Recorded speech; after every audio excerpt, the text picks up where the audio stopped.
राम राम दोस्तों, मैं आपका अशोक बोला और आज पहुंचे हैं कोत गांव में सुरेश कोत जी के पास, जो किसान नेता मजदूर नेता है। उनसे उनके बारे में जानते हैं और मेरी मुहिम आओ जाने गांव का हाल। तो उस मुहिम के ताऊ जी से हम आशीर्वाद लेने आए हैं और उनसे कुछ सवाल पूछना चाहे हैं। ताऊ जी, ये जो मेरी मुहिम है, इस मुहिम के बारे में आप क्या कहना चाहोगे? देखिए, किस प्रजातंत्र का तकाजा होता है, चाहे मेंबर है, चाहे सरपंच है, हाँ जी ताऊ जी। चाहे विधायक है, चाहे एमपी है। बिल्कुल ताऊ जी।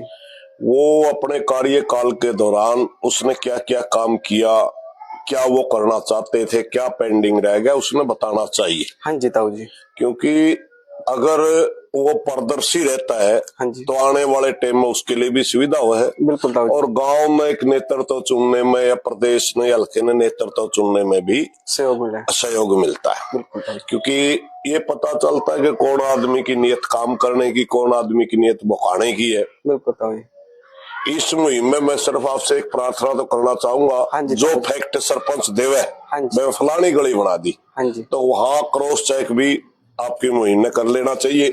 बाकी ये जो मुहिम है, हम आपकी मुहिम के साथ हैं। बहुत बढ़िया मुहिम है, क्योंकि पारदर्शिता लाना प्रजातंत्र का सही रुखाड़ करने वाली बात है। एक कहे जो विकास कर दिया, करने के लिए 5 काम नहीं हो, गिनाने के लिए 5 काम नहीं हो, कोई करके दिया, पता तो चला भी यूं कर दिया। विधायक ने भी बताना चाहिए, एमएलए नहीं बताना चाहिए, एमपी नहीं बताना चाहिए, सरपंच नहीं, मेंबर ने भी सबने बताना चाहिए। और ये आपकी मुहिम सही है।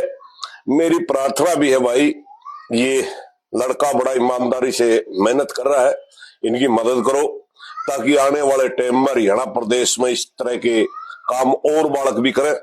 और सारा हरियाणा में अगर ये मुहिम चले, तो हमने अपने सरपंचा के बारे में, हमने अपने मेंबरों के बारे में, हमने अपनी सरकार के बारे में सारी बातें मेरा पढ़ना चाहिए। हमने विपक्ष क्या कर रहा है, पक्ष क्या कर रहा है, और एक का जब हमने न्यू मेरा पटेगा ये सही दिशा में जा रहे हैं, गलत दिशा में जा रहे हैं, तो हमने अपना वोट के लिए मन बनाने में सही रहेगा और हम जाति और धर्म से ऊपर उठ करके अपना नेतृत्व चुन पाएंगे।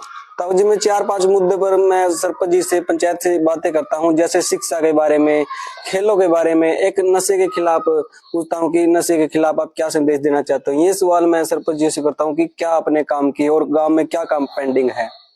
नहीं, वो बात आपकी ठीक है, मेरा आपसे भी इन बातों से भी सहमत हूँ।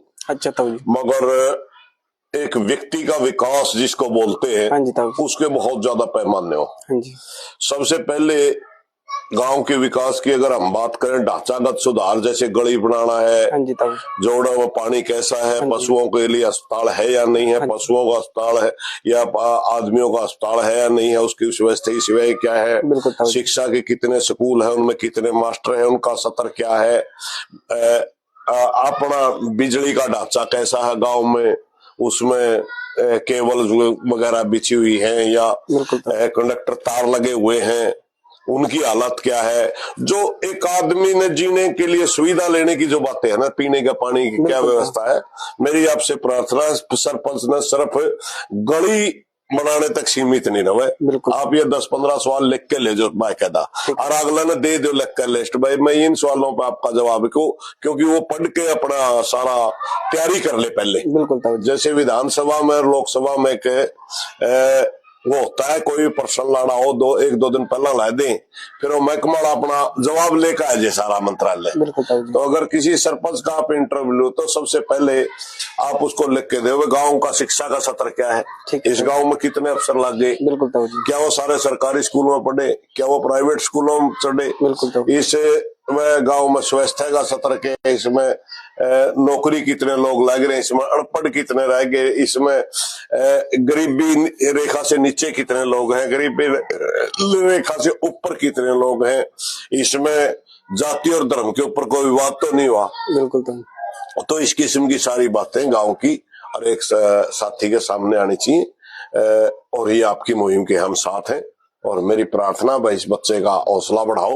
उचाणा के क्षेत्र में काम कर रहा है, और उसके है पहला उचाणा कम करता हो, फिर और हल्का में भी आ जाएगा, सारे तो ये अच्छी मुहिम है। पारदर्शिता लाना तो प्रजातंत्र ताऊ जी एक सवाल और है मेरा, जैसे गांव में देखो कुछ काम होते हैं, कुछ रह भी जाते हैं, लेकिन लोग उसमें सहयोग भी कम करते हैं। जैसे तालाब हो गया, गलियां होगी, उनमें कूड़े के ढेर लगा देते हैं, तो उसमें कुछ लोगों को क्या संदेश देना चाहेंगे आप? देखिए, इसमें भी पंचायत का बहुत बड़ा रोल होता है। बिल्कुल ताऊ जी।